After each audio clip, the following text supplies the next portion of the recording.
हमारे चैनल को सब्सक्राइब करें और नई अपडेट्स के लिए घंटी के बटन को जरूर दबाएं।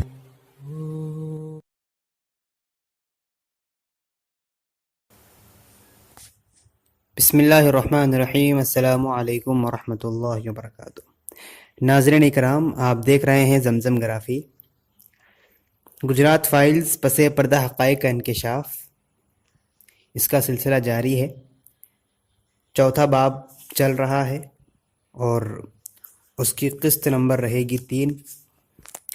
आइए शुरू करते हैं। राना अय्यूब और फरियाद ऋषि के दरमियान इंटरव्यू जारी है। सवाल: लेकिन अफसरान वाकई मुस्लिम मुखालिफ नहीं हैं? जवाब: नहीं, वो नहीं है। सियासी लीडरान उनको ये सब करने पर मजबूर करते हैं। अगर आप रास्तबाज हैं, यानी सच्चे हैं, तो कभी भी आपको एक ओहदे पर नहीं रहने देंगे। देखिए उन लोगों ने रंजीश राय और राहुल शर्मा का क्या हाल किया है। ये एक फ़िरका परस्त और फासिद हुकूमत है। जैसे कि ये अमित शाह आकर फ़ख्र से बयान करता है कि 1985 में फसादात भड़काने के लिए उसने क्या कुछ किया। वो हर आदमी को अपने घर बुलाता था। इसी तरह की एक मीटिंग में उसने दाखिला सेक्रेटरी, चीफ सेक्रेटरी और एक MP रुकन पार्लियामेंट को बुलाया। मुझे भी बुलाया गया था। उस ज़माने में बहैसियत IG खिदमत अंजाम दे रहा था। MP ने अमित शाह से कहा कि तुम एक कांस्टेबल का भी तबादला नहीं कर सकते। अमित शाह मेरी तरफ मुड़कर कहने लगा, ये क्यों नहीं हुआ? मुझे पलट कर कहना पड़ा कि कांस्टेबल ने कुछ गलत नहीं किया था, वो बस BJP MP के बेटे को रोक रहा था। सवाल: लेकिन मुझे हैरानी हुई कि उसने आपसे कहा। जवाब: वो मुझसे राजदारी की बातें किया करता था। दरहकीकत उसने मुझे इशरत मामले के बारे में बताया था। उसने कहा कि उसने पहले इशरत को हिरासत में रखा था, बाद में सब मारे गए थे और पांचों के पांचों मारे गए थे। उनका कोई इनकाउंटर नहीं हुआ था। वो मुझसे कहता था कि वो दहशतगर्द नहीं थी। सवाल: मुझे तो हैरत होती है कि उसने आपको ATS में रहने दिया, जो इतना अहम ओहदा था।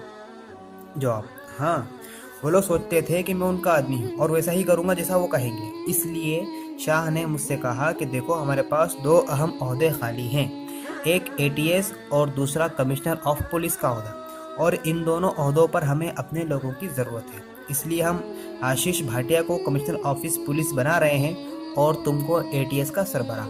उसने ये भी कहा कि देखो, हमको तुम पर एतमाद है कि तुम वैसा ही करोगे जैसा कि सरकार तुमको करने को कहेगी।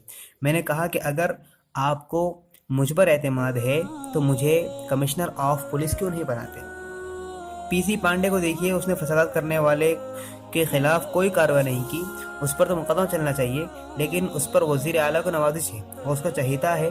इसलिए देखिए, सबकदोशी और रिटायरमेंट के बाद भी उसको ओहदे से नवाजा गया। अगरचे मेरे उसके साथ बहुत अच्छे ताल्लुकात हैं, लेकिन मैं जानता हूँ कि उसने जो कुछ भी किया है वो गलत है।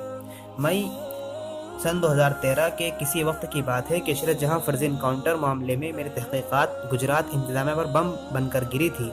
इशरत और सादिक जमाल फर्जी इनकाउंटर मामले की एक अहम तरीन दस्तावेज डॉक्यूमेंट मेरे हाथ लग गई थी।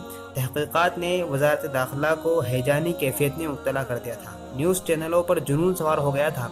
हर न्यूज़ चैनल पर मैं मौजूद थी और तहकीकात की तफसीलात की वजाहत कर रही थी। फर्जी इनकाउंटर के मामले में शायद पहली बार एक बिला वास्ता कड़ी इंटेलिजेंस अफसरान से साबित की गई थी। इस बार मंसूबे को अंजाम देने वाला दिमाग राजेंद्र कुमार का लग रहा था। ये एक मरकजी IB अफसर था जिसकी तकर्रुरी गुजरात में थी। इंकशाफ सुर्खियों में था और वजारत दाखिला दिफाई पोजीशन में आ गई थी। CBI को मजबूरन IB अफसर से पूछताछ करनी पड़ी।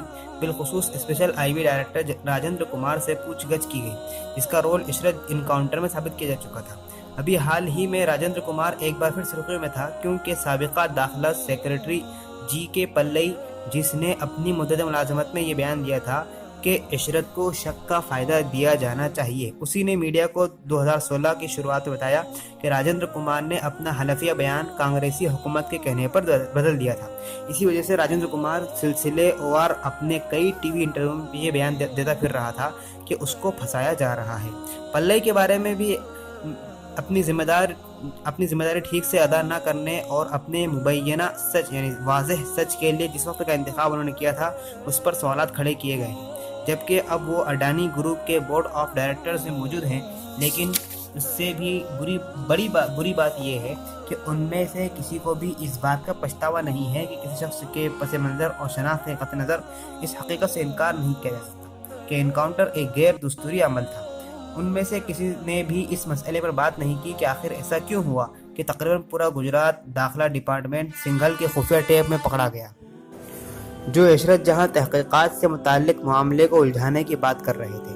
میرے انکشاف کے پہلے ہی پیراگراف میں اس کا لب لباب کھول کر رکھ دیا تھا، جس میں لکھا تھا کہ سی بی آئی 9 سال قبل گجرات پولیس کے ذریعے 4 مبینہ دہشت گردوں کو غیر قانونی طریقے سے مار ڈالنے کے معاملے میں دھماکہ کرنے والی ہے۔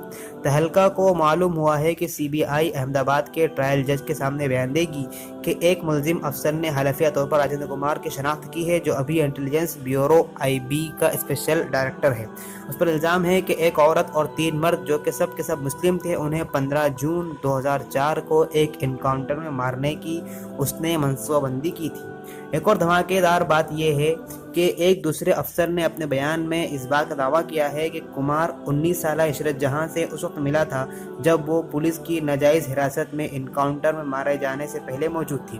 ایک دوسرے پولیس افسر نے اپنے بیان میں اس بات کا دعویٰ کیا ہے کہ AK-47 رائفل جس کے بارے میں پولیس نے کہا تھا کہ مقتولین اسے اپنے ساتھ لائے تھے، وہ دراصل IB کی گجرات یونٹ سے آیا تھا، جس سے کمار اس زمانے میں وابستہ تھا، اور اس رائفل کو 4 مردہ جسموں کے اوپر پلانٹ کیا گیا تھا۔ سی بی آئی کے قبضے میں ایک خفیہ آڈیو ریکارڈنگ بھی موجود ہے جسے کلیدی ملزم GL سنگھل نے تیار کیا تھا۔ GL سنگھل ان پولیس افسروں میں شامل تھا جنہوں نے ان 4 کو اس منحوس رات کو مار ڈالا تھا۔ نومبر 2011 میں کی گئی ریکارڈنگ اس گفتگو پر مشتمل ہے جو اس وقت گجرات میں جونیئر وزیر داخلہ پرفل پٹیل، جو 1 سال پہلے شاہ کے بعد اس عہدے پر فائز ہوا تھا، additional principal secretary Girish Chandra Murmu, IAS افسر جس نے 2008 سے مودی کے دفتر میں کام کیا تھا اور اس کے قریب ترین مشیر کاروں میں سمجھا جاتا ہے، یعنی ایڈوائزر، ریاستی حکومت کے سب سے اعلیٰ قانونی افسر ایڈوکیٹ جنرل کمل تریویدی، اس کا نائب additional advocate general Tushar Mehta, ایک بے نام وکیل اور سنگھل کے درمیان ہوئی تھی، یعنی پٹیل کا نام اس کے ہم نام مرکزی وزیر داخلہ کے ساتھ گڑبڑ نہ کیا جائے۔ پٹیل کو دسمبر کے اسمبلی انتخابات میں شکست کھانی پڑی اور مودی کی نئی کابینہ میں اس کو جگہ نہیں ملی۔